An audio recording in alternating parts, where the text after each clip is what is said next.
जोहार नमस्कार। झारखंड के पूर्व मुख्यमंत्री हेमंत सोरेन की पत्नी यानी कि कल्पना मुर्मू सोरेन आज पहुंची थी जहां से उन्होंने चुनाव जीता है। जी हां, वो पहुंची थी गांडेय इलाके में, गांडेय विधानसभा क्षेत्र में। वो झारखंड मुक्ति मोर्चा के जिला कार्यालय में पहुंची जहां उनका भव्य स्वागत किया गया। इस अवसर पर वहां मौजूद रहे वहीं गिरिडीह जिला से विधायक सुदिव्य कुमार सोनू और झामुमो के गिरिडीह के जिलाध्यक्ष संजय कुमार और अन्य कार्यकर्ता। कल्पना सोरेन ने आज अपने उद्बोधन में कहा कि उन्हें बहुत ही गर्व महसूस हो रहा है कि जिस गिरिडीह की धरती से एक समय दिशोंग गुरु यानी कि शिबू सोरेन ने अपने राजनीतिक जीवन की शुरुआत की थी, उसी गिरिडीह की धरती से उन्होंने भी अपनी जिंदगी की राजनीतिक पारी की शुरुआत की। वो उन्होंने कहा कि 4 जून का दिन उनके जिंदगी में सबसे ऐतिहासिक दिन रहा, क्योंकि इसी दिन से उन्हें जनता की सेवा करने का एक विधायक के तौर पर जीवन में मौका मिला। आइए सुनते हैं सीधे कल्पना सोरेन को कि उन्होंने अपने संबोधन में उपस्थित कार्यकर्ताओं और उपस्थित जन समुदाय को क्या कुछ कहा।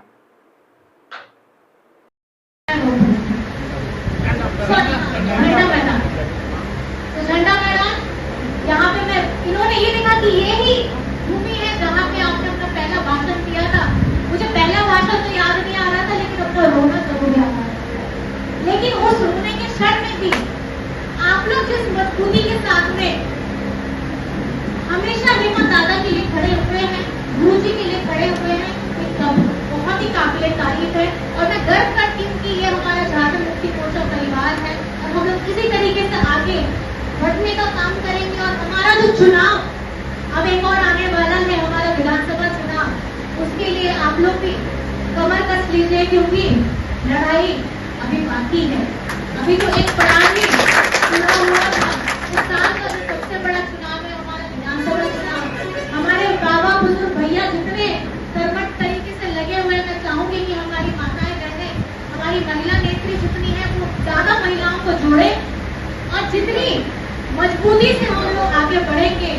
क्योंकि आपको भी मैं बताना चाहूंगी कि हिंदुस्तान में हमारी आधी आबादी महिला आबादी है, और जब आप लोग घर संभाल सकते हैं तो आप क्षेत्र भी संभाल सकते हैं, आप पद भी संभाल सकते हैं और हर एक लोगों को जोड़ने का काम कर सकते हैं।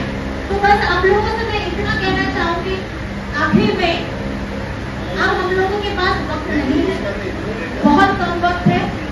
और जिस तरीके से आप लोगों ने इस तपती गर्मी में भी अपने मेहनत के द्वारा पसीना बहा करके सब लोगों ने इस मुकाम में, आज हम लोग झारखंड में हमारे गठबंधन 5 सीटें लोकसभा की जीत करके आए हैं।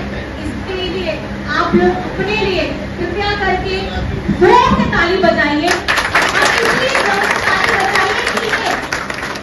ताली अब हम लोगों को एहसास दिलाना है कि यहाँ पे लड़ाई हमारी अभी खत्म नहीं हुई है।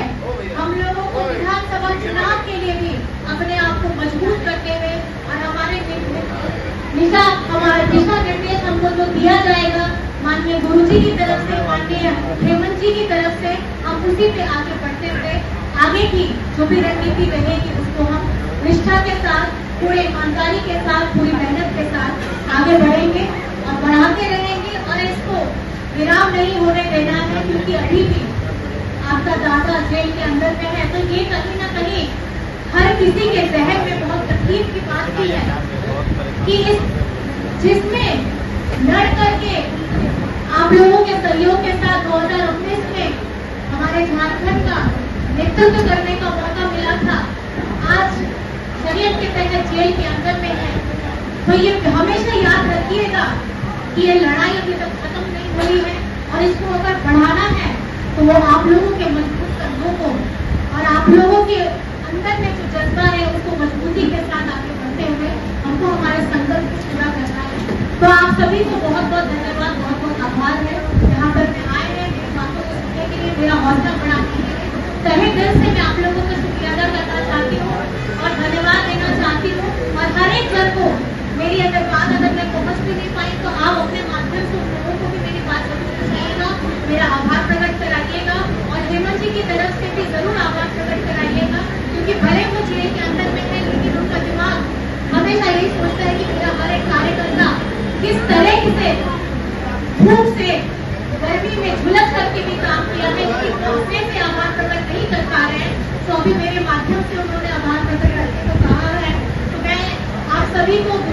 तरफ से भी आभार प्रकट करना चाहती हूँ और सभी को बहुत बहुत धन्यवाद है, बहुत बहुत शुक्रिया।